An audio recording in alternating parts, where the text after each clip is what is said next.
बालक को हमने बता दिया उम्मीद छोड़ दो, ठीक है, क्या छोड़ दिया उसने उम्मीद? पूछ तो लिया, तुरंत का मार्ग बताओ, क्या वो कर पाया? हमें खुद पता है तुरंत के लायक हम नहीं है,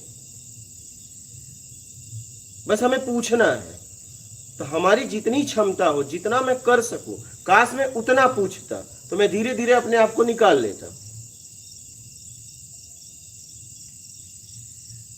जैसे एक व्यक्ति गया व्यापार करने, पैसा कमाना है, वो बस व्यापार का पता लगा रहा है, क्या कौन सा व्यापार मैं करके करोड़पति अरबपति बन जाऊं। अब एक व्यापार तो है नहीं। अगर एक आदमी व्यापार ही पता करता रहे तो मेरे समझ से व्यापार पता करने में जिंदगी चली जाएगी, काम नहीं कर पाएगा। काश वो अपनी स्थिति अनुसार व्यापार ही शुरू कर देता, सामने वाले से जाके बताता कि हमारी क्षमता के अनुसार आप मुझे मार्ग बताओ। तो सामने वाला अगर योग्य है तो फिर आपकी क्षमता जांचेगा और वो आपको मार्ग बताएगा।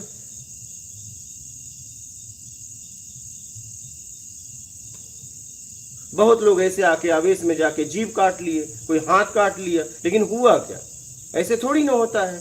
तुरंत लायक स्थिति तो होना चाहिए। वाल्मीकि के सामने गुरु ने उन्हें बोध कराया कि तुम्हारा कोई नहीं है। उनकी योग्यता के अनुसार उन्हें बोध कराया। वो गुरु को बांधते हैं, परिवार के पास जाते हैं और फिर पत्नी से पूछते हैं, बाप से पूछते हैं, बच्चों से पूछते हैं, माँ से पूछते हैं, तब जाके वहां से उनका भ्रम टूटता है, तब जाके आके समर्पण करते हैं, तब जाके बैठ पाते हैं। ऐसे थोड़ी ना कोई बैठ जाएगा। अगर ऐसे कोई बैठ जाए तो संकल्प लेके जाके बैठो, वो जिम्मेदार है, क्योंकि वहां तो गुरु बोला था जा ये नाम लेके बैठ जा, तो गुरु जिम्मेदार होगा। तो गुरु आपकी स्थिति के अनुसार बताएगा। तो गुरु को बताने दो ना, आप बोलो ना मेरी स्थिति के अनुसार बताओ मुझे, क्योंकि वहां फिर अगर गुरु कह दिया जा बैठो, आदेश दे दिया, फिर गुरु जिम्मेदार हो जाएगा ना। लेकिन आप जबरदस्ती कर रहे हो, नहीं मुझे तुरंत का बताओ, तुरंत लायक तुम हो नहीं। अब ये बालक ने पूछ लिया, क्या कर लिया एक दिन में? पूछ तो लिया, समय बर्बाद होता है ना। आपको नहीं समझ में आ रहा है, आपको ये मेरा समय आपको अभी नहीं समझ में आ रहा है, क्योंकि आप प्रबल जिज्ञासु नहीं हो। आपको बस कुछ पूछना है, जितने दिन यहां रहना है। काश अपने स्थिति के अनुसार प्रश्न करते, वो ज्यादा आपको ऊपर लेके जाता। बस कुछ भी पूछना है, जेब में 100 रुपया, करोड़ों की बात, मुझे करोड़ों का व्यापार बताओ। अरे बोलो भाई, जेब में 100 रुपया है, 100 के नीचे वाला व्यापार बताओ। हमें कभी भी अपनी क्षमता खूब पता है, क्या अपनी क्षमता बहुत पता है, अच्छी तरीके से पता है। वाल्मीकि ने थोड़ी ना कहा कि मुझे तुरंत बताओ, मैं तुरंत उपलब्धि होऊंगा, मुझे तुरंत का मार्ग बताओ। वो तो गुरु ने बताया उसकी स्थिति देख के। जब देखा कि नहीं उसकी परिवार से आसक्ति हट गई तुरंत, तब कहा जाओ ये लेके बैठ जाओ, अब तुम्हारा कल्याण हो जाएगा।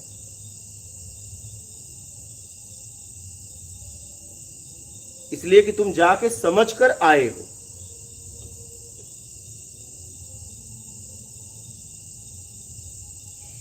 ये जिद में आके, बातों में आके तुरंत का मार्ग बताओ, तुरंत का मार्ग बताओ, जैसे वो हो गया है, आदत हो गई है। हमें कभी भी अपने स्थिति के अनुसार ही बात करनी चाहिए, और हर व्यक्ति को अपनी स्थिति का पता है। जब आप अपनी स्थिति के अनुसार चलोगे तो आप लक्ष्य तक पहुंच ही जाओगे। आपका कहना है कि उनको अपनी स्थिति पता होता है, तो हमें नहीं पता होता अपनी स्थिति। जब नहीं पता है तो आप जहां गए हो उसको बोलो कि मेरी स्थिति से मार्ग बताओ, ठीक है, तो वो बताएगा। अगर आपको नहीं पता है तो जिसके पास गए हो उससे पूछो कि मेरी स्थिति के अनुसार मुझे मार्ग बताओ। 2 रास्ते होते हैं, या तो आप अपनी स्थिति समझकर पूछो, या तो सामने वाले पे पूरा छोड़ दो।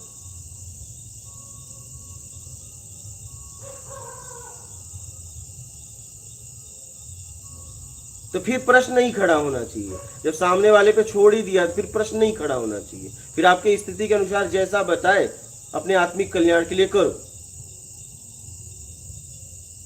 प्रश्न खड़ा हुआ, इसका मतलब आपको फिर स्थिति का पता है, तो फिर उससे मत पूछो, आप अपनी स्थिति के अनुसार प्रश्न करो।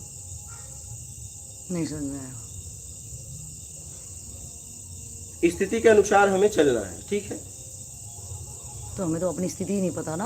हाँ नहीं पता है। हम्म, अब हम जिसके पास चले गए, पहले खूब उसे समझ लो, जितना आपके पास समझने की क्षमता है अपनी ताकत लगा दो, और समझने के बाद बोलो भाई अब आप जैसा कहें वैसा हम करें, अब वो जैसा कहे करते चले जाओ, क्या। हाँ फिर वो जिम्मेवार। हाँ, फिर आप उससे प्रश्न मत करना, क्योंकि आपके स्थिति अनुसार बताया है कि अभी कुछ नहीं हुआ, नहीं, आपके स्थिति अनुसार बताया, आप करते रहो, चाहे 1 साल लगे चाहे 20 साल लगे, प्रश्न नहीं खड़ा होना चाहिए। प्रश्न खड़ा हो गया मतलब इसका मतलब आपको अपनी स्थिति का पता था।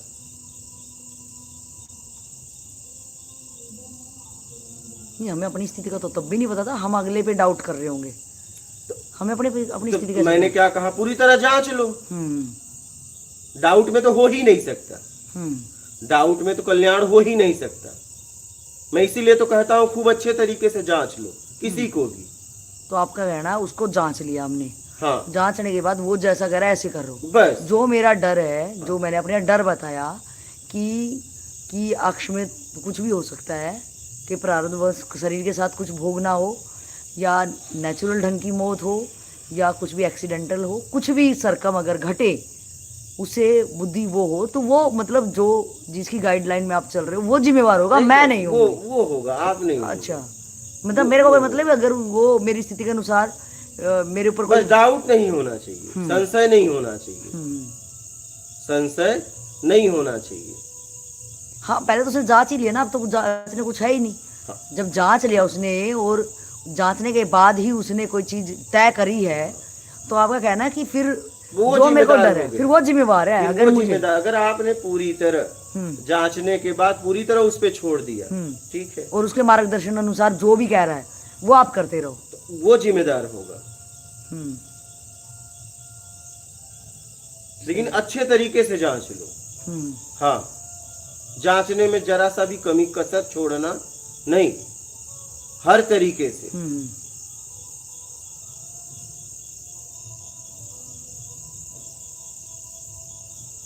हर तरीके से उसे जांच लो। चलो, मेरा कंसेप्ट ये इस यहाँ तक पहुँचा कि आप पहले उसको जांच लो, जिसके पास आप गए हो, आपको अगर वो जच रहा है कि हाँ कि ये इसके मार्गदर्शन से मेरी यात्रा हो सकती है, तो वहाँ पे आ जाएगा जब आपका सरेंडर, आप सरेंडर कर दोगे कि अब ये जो भी मार्गदर्शन करे मेरे को इसका अनुसरण करना है, तो हम उसका अनुसरण करने लग जाएं। और उसका अनुसरण करते करते अगर आपके साथ कुछ मिसहैपनिंग होती है कुछ भी, तो क्या जो हमने जब जांचा कि हाँ इसके हाथों में हैंडल देने से गाड़ी पहुंच ही जाएगी मंजिल पे, तो क्या अध्यात्म में उस बंदे को साथ रहते रहते मतलब उसको भी बल तो मिलेगा ना, उसको तो बल मिल रहा है तभी तो उसके साथ रह रहा होगा। यहाँ तक है कि अगर आपने पूरी तरह गुरु योग्य है, ठीक है, मैं एक गुरु स्थिति की बात कर रहा हूँ, क्योंकि कभी भी हमें पूरी तरह जांचने के बाद गुरु योग्य है तभी उसके पूरी तरह कर देना चाहिए समर्पण, ठीक है। और जब हम समझ जाएंगे तो हो जाएगा समर्पण, करना भी नहीं पड़ेगा। तो अगर गुरु योग्य है और किसी साधक का, किसी शिष्य का शरीर छोड़ जाता है, तो गुरु में इतनी क्षमता है कि वो अगला शरीर उसके लिए लेगा, उसे ऐसे नहीं छोड़ेगा, उसे ऐसे वो नहीं छोड़ेगा, उसको तार के ही रहेगा, चाहे उसे जितना जन्म लेना पड़े, जितनी बार उसे आना पड़े। लेकिन मैंने कहा ना, डाउट संशय एकदम नहीं होगा तो हाँ। और डाउट संशय है तब तो बात ही खत्म। तो ज्यादातर हम चालाक बहुत हैं, क्या? हाँ, हम चालाक बहुत हैं। अगर राधे श्याम गोयल जी हैं, ठीक है, सामने ही है, इतना इनका समर्पण था, लेकिन कहीं न कहीं डाउट था और एक व्यक्ति के द्वारा पैदा हो गया, नहीं? हाँ जी, ठीक है, लेकिन निमित्त वो बना, लेकिन डाउट इनके ही अंदर था। ऐसा नहीं उसने डाउट पैदा किया, नहीं। नहीं, वो छिपा हुआ था, वो निमित्त बन गया।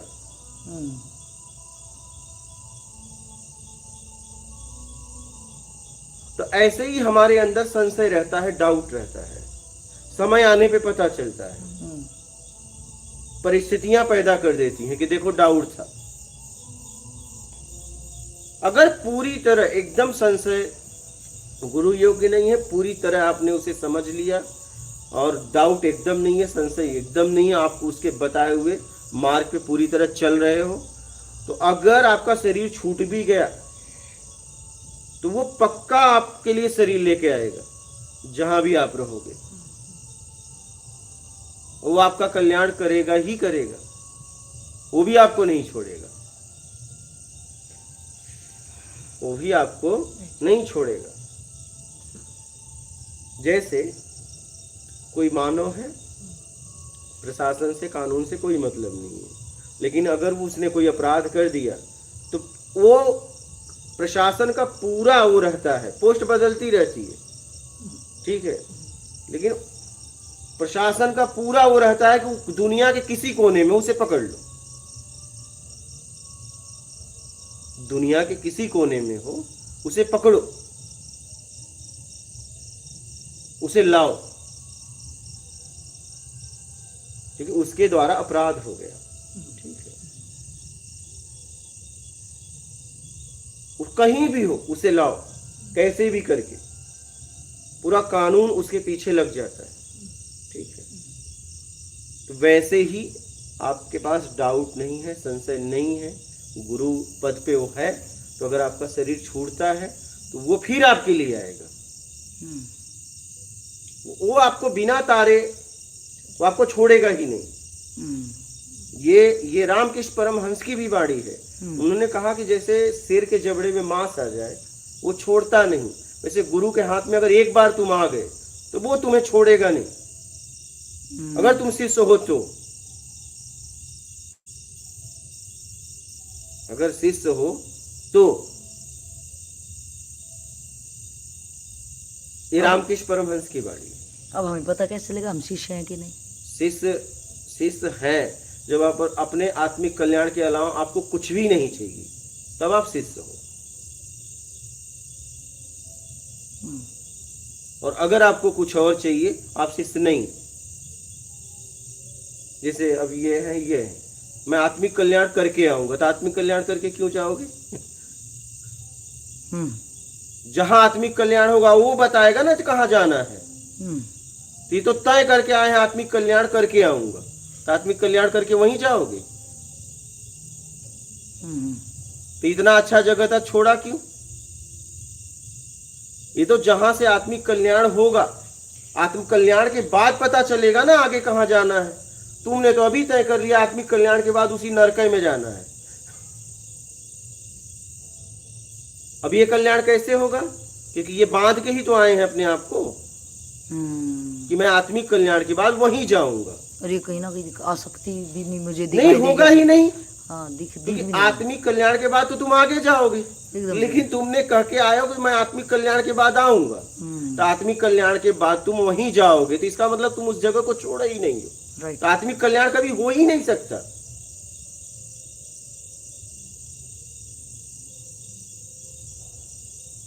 आपको ये बोलना पड़ेगा अब हम जा रहे हैं अपने आत्मिक कल्याण के लिए, और आत्मिक कल्याण के बाद क्या होगा मुझे भी नहीं पता। राइट। तब जाके आत्मिक कल्याण होगा। आप तो पूरी प्लानिंग से आए हो कि हमारा आत्मिक कल्याण होते ही मैं आ रहा हूं, तो तुम आए ही कहां? और आत्मिक कल्याण होने के बाद वही नरक जाओगे? आत्मिक कल्याण के बाद आगे जाओगे कि पीछे जाओगे? लेकिन आप पीछे जाने के लिए बोल के ही आए हो, तो आत्मिक कल्याण संभव ही नहीं है। शब्द ही तो बंधन है। बराबर। आप क्या बोलते हो, आपका कमेंटमेंट क्या है, आप क्या बोलते हो, क्या वादा करते हो, वहीं आपको जाना पड़ेगा। हम वो मेरे सूक्ष्म रूप में तो है ना वो विचार। हाँ, वो पक्का कर दे। तो आपने उस जगह को छोड़ा कहाँ? सही। उस स्थान को छोड़ा कहाँ? आप तो कह के आए हो कि मैं आत्मिक कल्याण के बाद आऊंगा।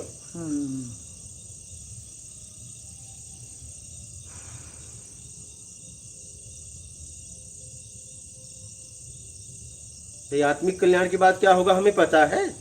हम कैसे वादा कर दिए? रोज रोज देखेंगे भाई हो रहा है कि नहीं, जाऊं मैं जाऊं, हाँ, हो रहा हो तो मैं हाँ, जाऊं। एकदम एकदम। और घर वाले बाट में जाने कुछ के लिए होया आप कि कहीं नहीं। न कहीं जैसे इधर इधर दिन बीतेगा वैसे वैसे एक व्याकुलता और बढ़ेगी, यार जल्दी जल्दी हो, मैं जाऊंगा, सही सही सही। क्योंकि आप बोल के आए हो और वो भी इंतजार कर रहे हैं। हाँ, कहीं ना कहीं उनको भी होल्ड कर रखा है यार, तो वो भी अपना निश्चित काम यही नहीं है कर पा रहे। आसक्ति, यही है उम्मीद।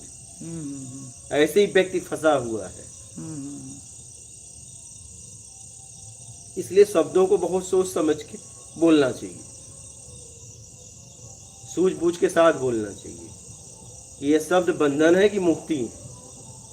हम किसी से बात तो कर रहे हैं, तो ये शब्द हम इस व्यक्ति से बंधन दे रहा है कि मुक्ति दे रहा है? ऐसा तो नहीं हम इसे कुछ वादा कर रहे हैं। तो ये लोग वादे करके आए ना, ये बालक है। मैंने ऐसा बोला है कि मैं अब जा रहा हूँ मेरे काम से, जब तक नहीं होगा हाँ नहीं होगा। हाँ, जब तक नहीं होगा नहीं आऊंगा, ये होगा तो मैं वहीं चला जाऊंगा, तो फिर मैं वही हो जाऊंगा ना। उससे मैं इस जगह छोड़ के यहाँ आया और मुझे कुछ मिल गया, ठीक है, और इसी जगह पे खो गया था, तो मैं जब यहाँ से यहाँ जाऊंगा तो फिर मैं वहीं आ जाऊंगा ना। तो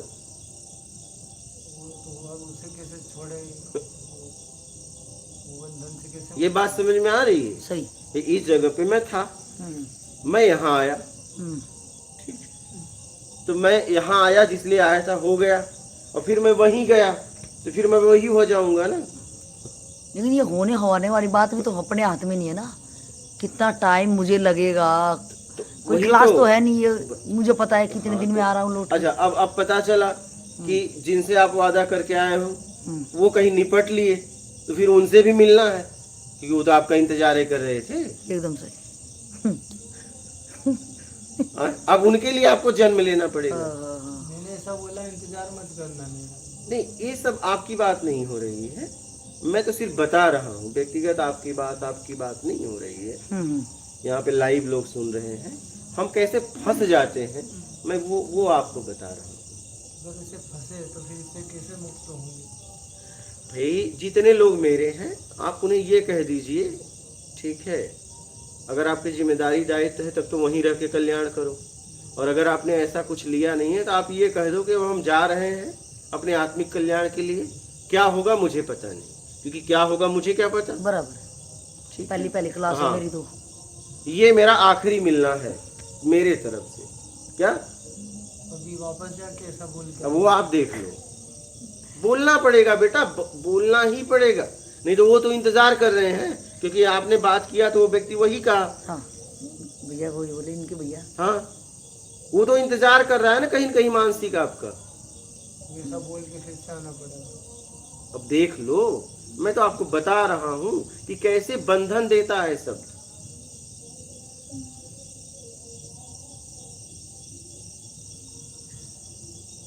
और अपनी क्षमता के अनुसार आप प्रश्न करिए, अपनी क्षमता के अनुसार मार्ग पूछिए, और अगर आपकी क्षमता आपको नहीं पता है तो सामने वाले को जांच कर भैया सौंप दो कि भैया अब आप ही देखो, क्या अब आप देखो, पूरी निष्ठा पूरी तरह मैंने आपको समझ लिया।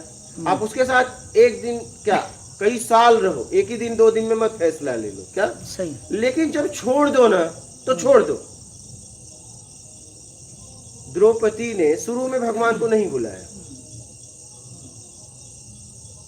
शुरू में नहीं बुलाया, पहले सबका इंतजार किया, एकदम सही। ठीक है, सबका इंतजार किया, और उन्होंने आखिरी में बोल दिया कि अब तुम्हारी ही बारी है, तुम्हारा ही वादा था, अब तुम आखिरी हो, और वो आए,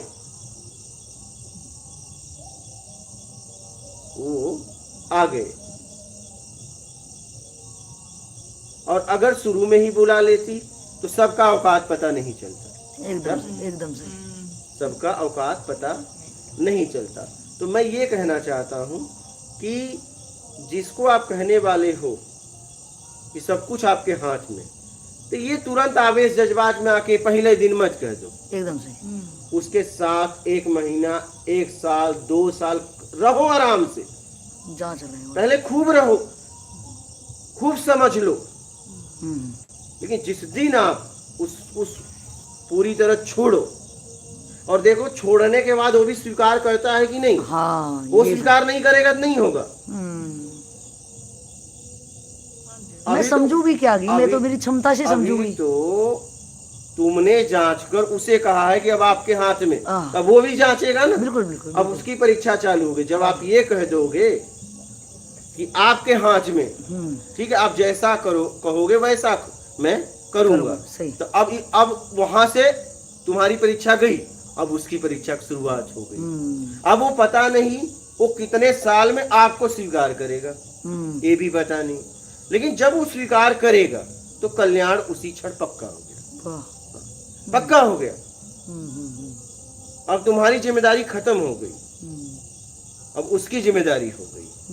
अब वो तुम्हारा कल्याण करके ही तुम्हें छोड़ेगा, लेकिन स्वीकार करने के बाद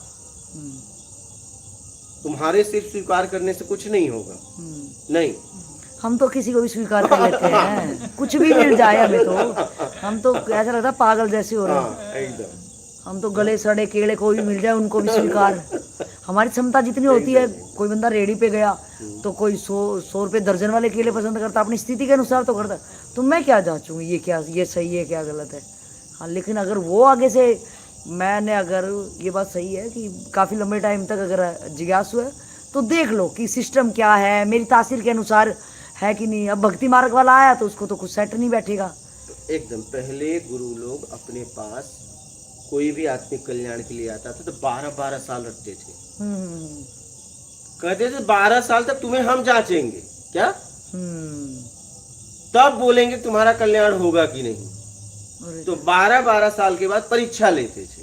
तो जैसे 2 शिष्य थे तो 12 साल के बाद उन्होंने कहा कि चलो, 12 साल बीता तो उन्होंने कहा कि जाओ वहां से वहां होके आओ।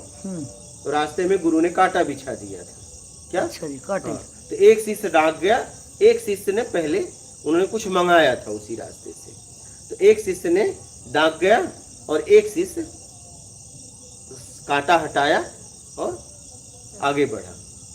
तो दोनों वापस आए और दोनों से उन्होंने बात की। तो उन्होंने कहा कि तुम अब शिष्य के लायक हो गए जिसने कांटा हटाया था।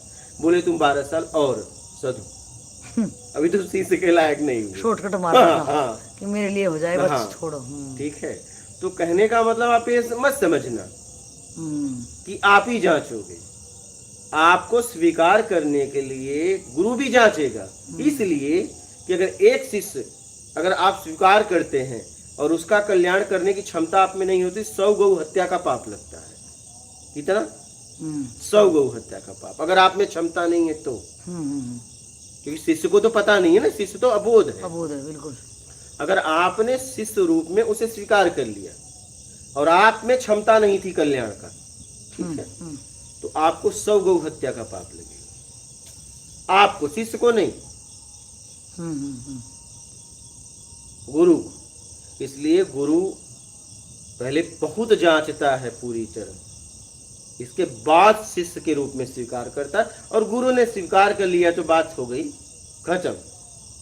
तो कुछ ऐसा करो कि आप तो चलो गुरु को स्वीकार ही कर लोगे, उसको तो स्वीकार करने वाले करोड़ों हैं, क्योंकि वो योग्य है। नहीं, कहीं तो गुरु घंटाल भी तो बैठे हैं। यही इसीलिए तो हमें कई साल रहना है, कई महीने रहना है कि हम तो उसको जांच ही लेंगे। हाँ, फिर हाँ सही। इसीलिए तो हमें कई साल कई महीने रहना है। अब आपने तो स्वीकार कर लिया क्योंकि गुरु तो योग्य है, लेकिन शिष्य रूप में गुरु स्वीकार कर ले, ये बड़ी बात। आप स्वीकार कर रहे हो, कोई बड़ी बात नहीं है। उसके पीछे तो करोड़ों लाइन लगाए हैं, क्योंकि सामर्थ्यवान है, आप तो अयोग्य हो। सही है। लेकिन गुरु भी कहीं न कहीं शिष्य ही ढूंढ रहा है, क्या?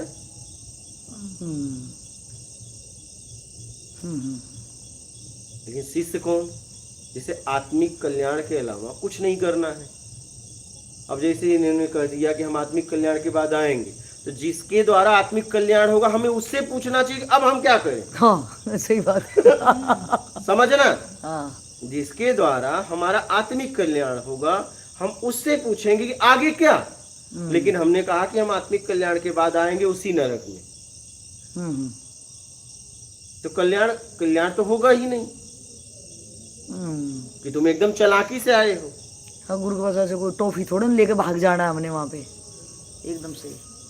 तो भाई मैं आप लोगों से ये कह रहा हूँ कि आप पहले शिष्य बन जाओ, गुरु आपको मिल जाएगा, और गुरु ने अगर स्वीकार कर लिया, ठीक है, तो आपका कल्याण पक्का हो गया। उसी समय पूरी जिम्मेदारी उसकी, अब आपकी नहीं रही। आपकी जिम्मेदारी यहीं तक है, वो स्वीकार कर ले। एकदम सही। तुम क्या अपना कल्याण कर पाओगे? तुम्हारे में क्षमता होती तो कर नहीं लेते। एकदम सही। तुम नहीं कर पाओगे। क्या हमसे कुछ नहीं होगा। तुमसे सिर्फ इतना हो जाए कि तुम शिष्य बन जाओ। अगर इतना करो तो कर लो बस। और ये शिष्य बन भी ऐसे सकते कि भाई जो नियम है वहाँ के, उन नियमों में रहो तो अपने आप। नियम तुम्हें बनाया गया है शिष्य की स्थिति तो में कैसे पहुंच जाओ। वही अभी तुम शिष्य थोड़ी ना हो। ना ना ना, अभी तो आवारा की टाइप है हम। हाँ, कभी यहाँ दर्द ठोकरे खा रहे हैं। एकदम ठीक है। तो जो यहाँ के नियम है वो उनमें फिल्टर हो जाएंगे, हम एक वो शिष्य बना देगा अपने आप, जब हम पूरी रूप से उन नियमों में रहेंगे तब। तो कोई अव्यवस्था नहीं फैलाएंगे, उन नियमों में रहेंगे तो वो पात्रता आ जाएगी हमारे अंदर, पात्रता आ जाएगी, योग्यता आ जाएगी। और आप उस नियम में रहोगे तो गुरु एक समय ऐसा आएगा, कहीं न कहीं आप स्वीकार कर लेगा। जैसे मान लीजिए आज बाबूलाल नहीं थे, लेकिन बाबूलाल के लिए हमने क्या कहा कि बाबूलाल अगर यहाँ रहते हैं तो पूरी जिम्मेदारी मेरी है बाबूलाल के लिए। लेकिन बाबूलाल एक बार घर जाके चले जाते हैं तो मेरी जिम्मेदारी नहीं है। बाबूलाल मेरे कहे अनुसार चलेंगे तो मेरी जिम्मेदारी है। एकदम। लेकिन बाबूलाल जाके मस्ती भी करके आएंगे तो बाबूलाल की जिम्मेदारी मेरी थोड़ी ना है। जिम्मेदारी कब होती है?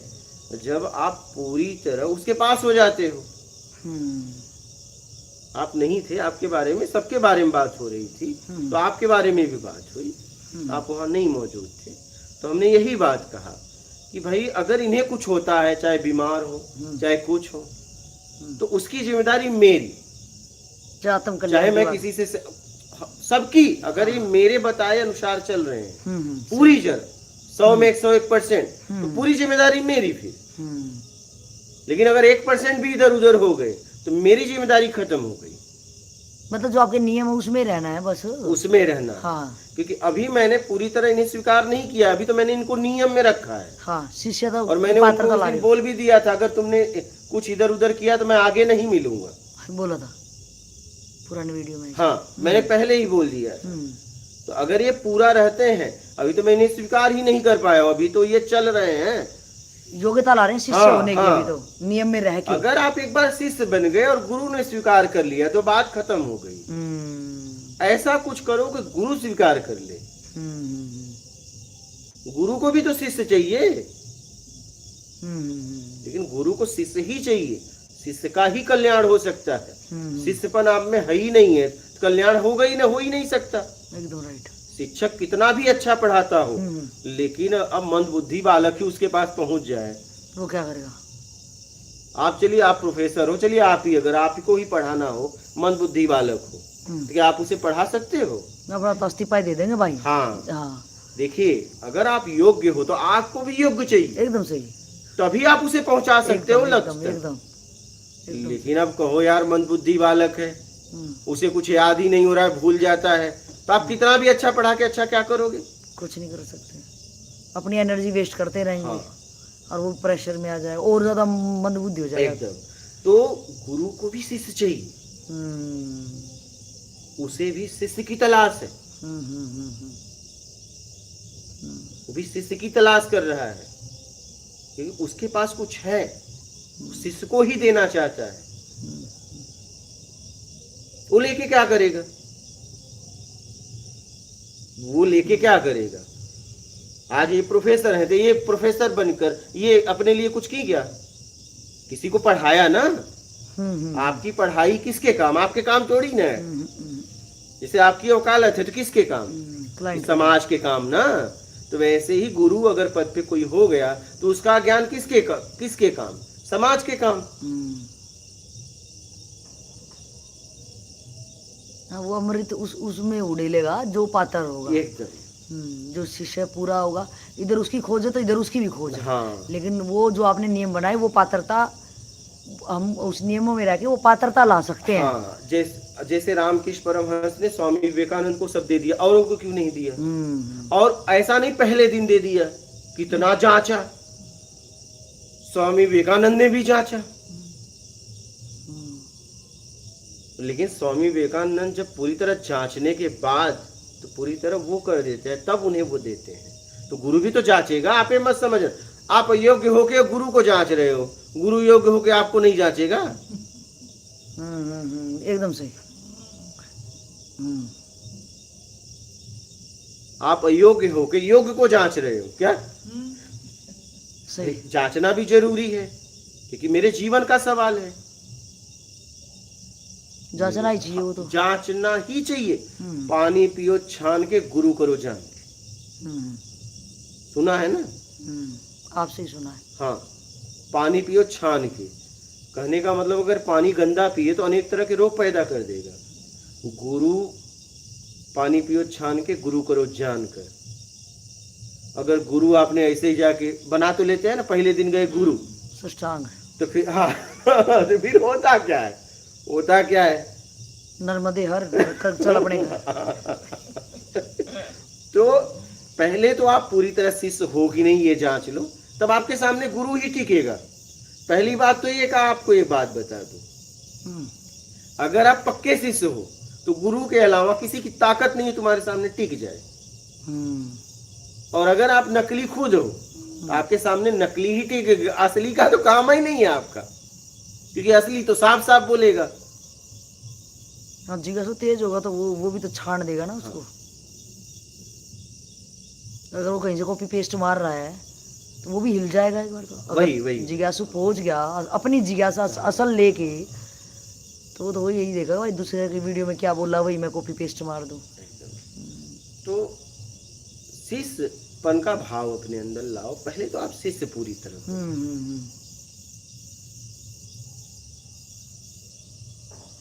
ये भाव भी मुझे लग रहा कि अगर आप कहते भाव लाओ, वो लाना नहीं पड़ेगा, मतलब जाके वहाँ के नियम है, उन नियमों में मैं रही, और उन नियमों में रह के ही मुझे अंदरूनी फीलिंग वो आएगी कि नियम में रह के ही मुझे अच्छा लग रहा है। जैसे कि जो साधक यहाँ पे आते हैं, फिर वो जब यहाँ से यहाँ पे 2, 4, 5, 10 दिन रुक के जाते हैं, जैसे कि कल वो बाबा गए 2, तो जैसे वो प्रफुल्लित थे, जैसे वो अपनी बहुत ज़्यादा प्रफुल्लित थे, जिस टाइप से उनको वो कितनी दूर से आए और इतनी ओल्ड एज में 75 साल के थे वो बाबा दूसरे, तो कि जय गुरुदेव के रहे 25 साल की, कैसे डोनेशन वो लेते थे, खाने से पहले 2000 रुपये जमा करो, यहाँ वो करो वो करो। तो जो नियम है और नियमों में अगर मैं रही तो मुझे अंदरूनी ही वो फीलिंग आएगी। और अगर जो वहाँ पे प्रबंधक है जो अपने आप को गुरु पद पे या जो खोल के बैठा है अपनी दुकान, तो जब मेरा और उसका मिलना होगा, अगर मैं रियल के जिज्ञासु हूँ तो मेरे क्वेश्चन कोई ऐसे थोड़ा ना मैं शास्त्र से उठा के लाई हूँ, क्योंकि शास्त्र मैं पढ़ के आई, तो वो गुरु भी शास्त्र की पोथी अंदर पढ़ के, वो भी अंदर पोथी छोड़ के आया है कि हाँ, क्योंकि मेरे क्वेश्चन पोथी के हैं, वो भी पोथी से बोलेगा। लेकिन अगर मेरी रियल लाइफ के होंगे तो हर किसी की असल की ज़िंदगी उसकी अपनी ही एक कहानी है, एक कहानी दूसरी कहानी से मिल ही नहीं सकती, उसके अपने दुख हैं, वो नई सरकम बना के आए हैं। तो पोथी वाला गुरु तो वहाँ पे, क्योंकि उसकी मैं तो पोथी में तो इलाज बंदे नहीं, क्योंकि आप खुद पढ़ के आए हो। बिल्कुल बिल्कुल।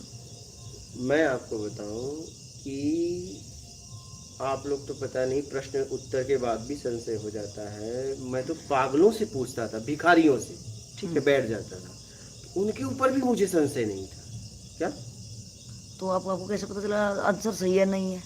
मुझे आंसर सही या गलत नहीं चाहिए था। हाँ, बस दे दो, कुछ भी दे दो, मेरे काम का हो गया तो ठीक है ना, मैं चला जाता था, या वो उठ के चले जाते थे, मतलब कुछ भी बोल दो।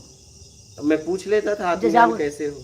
अच्छा, ये क्वेश्चन होता था? हाँ, तो मेरे से घंटों बात करते थे, फिर बोलते थे जाओ जाओ जाओ, तो मैं बोला मैं क्यों जाऊं, जब तुम बता ही रहे तो बताओ। तो उठ के खुद भाग जाता था। तो जब वो भाग जाता था तो बचा क्या, मैं निकल लेता था। तो आपको ये कहाँ से आत्मज्ञान पता चल गया कि आत्मज्ञान कोई गुम चीज हो रही है, वो ढूंढनी है? मतलब हमें तो अभी भी ये आत्मज्ञान लगता है कि ये कौन सा वर्ड ऐसा है जो वो तो या तो फील करने की होगी कि अगर जब हमें फील होगा तो हम कहेंगे जो जो फीलिंग आ रही है, ये फीलिंग को ही आत्मज्ञान कहते हैं। तो आप क्या इस क्वेश्चन को ले लेकर ढूंढते भाई आत्मज्ञान आत्मज्ञान भाई मैंने आत्मज्ञान, कहा कोई मेरा बता दे। खुद का ज्ञान, मेरा खुद का ज्ञान, जितने मेरे पास है जानकारियां हैं, हाँ। तो ये जानकारियां पेट तक है। कहाँ तक? पेट तक, इससे ऊपर तो है नहीं। तो इसके आगे पहुंचना है तो मेरा ज्ञान चाहिए, मेरे पास तो मेरा ज्ञान है ये नहीं है। तो पागल कैसे आपको अपना ज्ञान करा सकती रही? अरे आप सब भाई कोई न कोई क्या वो सिद्ध पुरुष हो? सुना था कि जाने किस भेष में भगवान मिल जाए। अच्छा अच्छा। तो हमने कहा यार समझदारों से तो पूछ लिया, हम्म ठीक है, हम्म समझदारों से पूछ लिया, तो पागलों से भी बात कर लें, भिखारियों से भी बात कर लें। तो मैं ये कहना चाहता हूँ कि जब मैं उनके पास भी बैठता था तो पूरी तरह बैठता था, ऐसा नहीं कि उनके ऊपर संशय था। मैं जिसके साथ मुझे अगर कोई कहे बता दे, तो वो गांजा भी पीता था तो मैं उसके पास बैठा रहता था, क्योंकि मुझे उसके बाहरी से क्या मतलब वो क्या कर रहा है, क्योंकि उसने कहा है मैं बताऊंगा, ये जिम्मेदारी उसने ले ली। क्या क्वेश्चन होता था आपका? आत्मज्ञान कैसे हो? अच्छा। हाँ, मेरा पहला और आखिरी क्वेश्चन यही है। क्या? मेरा आपसे ये क्वेश्चन है कि 2011 में आपका ये क्वेश्चन था, तो क्या 2010 से पहले ये क्वेश्चन आपने कहाँ से उठा लिया था? मेरा देखिए, पहले तो मैं निकला भगवान परमात्मा ढूंढने, ठीक है, शुरुआत में। फिर इसके बाद पता नहीं कैसे हो गया, मुझे भी अब याद भी करूं कहाँ से आ गया, मैं बोल नहीं सकता। ठीक है, कहीं न कहीं जग गया होगा। अब वो घटना मुझे, क्योंकि एक घटनाएं तो हुई नहीं, बराबर, पता नहीं अनगिनत हुई। नहीं, क्योंकि नहीं इतनी पूरी साधना के बाद में अगर एक वर्ड पे आदमी अटक जाता है। मैं इसी पे रुक गया था कि आत्मज्ञान कैसे। तो हाँ, वही हम कह रहे हैं ना कि हम, क्योंकि हमने तो इतनी वो चीज करी ही नहीं है, तो हमारे ये वर्ड भी हमारे ऊपर तो सुटेबल नहीं हो रहा ना। अब हम आते कहीं आत्मज्ञान चाहिए तो वो बकवास जैसा लगता है। हमें क्या पता ये शब्द ही क्या है। मैं ये नहीं कहता था चाहिए, नहीं, क्या आत्मज्ञान करा दो, नहीं, क्या आत्मज्ञान कैसे हो, मैं कभी ये नहीं कहा तुम करा दो। कैसे हो पद्धति बता दो मुझे, मैं करके देखूंगा खुद। तुम मुझे बता दो, मेरे उत्तर दो मुझे। मैं प्रश्न पूछूंगा आत्मज्ञान कैसे हो, तो तुम बताओगे ऐसे होगा। जैसे बता दिया समर्पण से, तो समर्पण कैसे हो, तो जैसे वो बताया तो ये कैसे हो, तो आखिरी में कह देता था चले जाओ। बोला ठीक है जा रहा हूं, और प्रश्न वही खड़ा का खड़ा रह गया। मैं कभी ये नहीं कहा कि मुझे आत्मज्ञान चाहिए, मुझे आत्मज्ञान करा दो, ना ना ना, मैं कहता था कैसे होगा, मैं करूंगा ना मेहनत। हाँ, ये काम मैं करूंगा, आप मुझे बस मार्ग बताएं, मेरे प्रश्न के उत्तर दें, मेरे प्रश्न के उत्तर ही मुझे पहुंचा देंगे। और बाहर वो कुछ भी करता था, मेरे सामने गांजा भी पीते थे लोग, मुझे बताने की कहते थे, मैं कोई मतलब नहीं रखता था। क्या ना, तुम गांजा पियो, दारू पियो, मुझसे कोई मतलब नहीं। आपने क्या मतलब, ये तुम्हारी पर्सनल लाइफ है, सही है, तुमने मुझे कहा है मैं बता दूंगा, इतना कम नहीं है मेरे लिए। अब ये जिम्मेदारी तुम्हारी है। क्या? ये जिम्मेदारी तुम्हारी है, और मैं तुमसे पूछता रहूंगा। तुम मुझे बर्दाश्त कर पाए, बता ही दोगे। क्या? सही, जिम्मेदारी ले ही लिया है तो तुम्हें तो निभाना पड़ेगा। मैं तो तुम्हारे भरोसे हो गया, तुम जानो तुम्हारा काम जाने, या तो मुझे ना कहो। सही है। तो मैंने ये देखा कि बाहर से वो कुछ करता था तो मुझे कभी भी 1% का भी शक नहीं हुआ, संशय नहीं हुआ, नहीं कभी नहीं। मैं कौन होता हूँ संशय करने वाला? तो बेतुकी उसकी पर्सनल लाइफ, वो कुछ भी करे, हमें क्या मतलब, बस वो हमें बता दे प्रैक्टिकल भाई क्या करना है, ये हम करके देखेंगे। जो मेरे को बोले ऐसे चीलम पी रहे थे, हम तो बैठे रहते थे, उन्होंने ऐसे किया, बोला इससे क्या होगा, क्या इससे हो जाएगा जिसके लिए मैं निकला हूँ? बोले नहीं एक नशा है। तो बोला नशा करने के लिए मैं निकला ही नहीं हूँ, अगर आप कह दो इससे हो जाएगा। तो मैं भाई एक हाथ में क्यों, दोनों हाथ से चीलम पीऊंगा। भाई हमें जल्दी चाहिए ना, क्या हमें तो बहुत तेजी से चाहिए। मैं एक हाथ से चीलम थोड़ी पीने वाला हूं फिर। तो मैं चीलम ही पीता रहूंगा जब तक हो नहीं जाएगा, क्योंकि इसके अलावा मेरे पास कोई काम ही नहीं है। अगर वो कह देते उस समय तो मैं पीने लगता। तो भूल जाते फिर तो आत्मज्ञान चाहिए, क्या चाहिए? क्यों? आत्मज्ञान के लिए तो पी रहा हूं। तो वो तो कोई भी बेवड़ा ऐसे कुछ ही बता देगा तो वही कर लेंगे आप। तो ठीक है, वो आपके लिए बेवड़ा है, मेरे लिए थोड़ी ना। तो आप भी अगर प्रैक्टिकल करते तो 2 4 5 10 वो बोलते भाई 100 चिलम पीने तो होगा, तो 100 तो दिमाग घूम जाता। मैं वही कह रहा हूँ कि मैं अपने पूरे भाव को आपको बता रहा हूँ। अब कहना कि मैं वो भी करके देखता एकदम पूरी तरह। हाँ। एक हाथ से नहीं पीता, क्योंकि मुझे वही चाहिए था। सही। उसके अलावा मुझे कुछ चाहिए नहीं था। मेरा जीने का कोई आधार बेस नहीं था। सही सही सही। और मुझे मिल नहीं रहा था। और तो अगर ये एक व्यक्ति मुझे इस ब्रह्मांड में आश्वासन दे रहा है चीलम पीने से हो जाएगा, और मेरे पास कोई ऑप्शन नहीं है, तो कम से कम कोई तो एक ऑप्शन दिया मुझे। रिस्क तो मैं तो क्या रिस्क पे अरे तो मेरे पास है क्या? रिस्क पे तो जिंदगी खड़ी अरे है भाई मेरे पास, मैं कह रहा हूँ नहीं रिस्क लोगे, तुम्हारे पास है क्या? है क्या? क्या आधार है, क्या बेस है? कुछ नहीं है। ये रिस्क भी नहीं है। आपके पास पीछे क्या है? हाँ जो कुछ है रिस्क तो जब होता है, जो ऑप्शन अगर आप कहो कि मैं रिस्क लिया, क्या रिस्क लिया? रिस्क क्या लिया? आपने समझ लिया वहां कुछ नहीं है। सही है। हाँ ऑप्शन में रिस्क होता है। हाँ ऑप्शन में रिस्क होता है। रिस्क कब था कि जब भैया मैंने रिस्क लिया, लेकिन इससे अच्छा रास्ता था, लेकिन वो रास्ता छोड़कर मैंने आपके कहे अनुसार रिस्क ले लिया। मेरे पास तो कुछ था ही नहीं यार।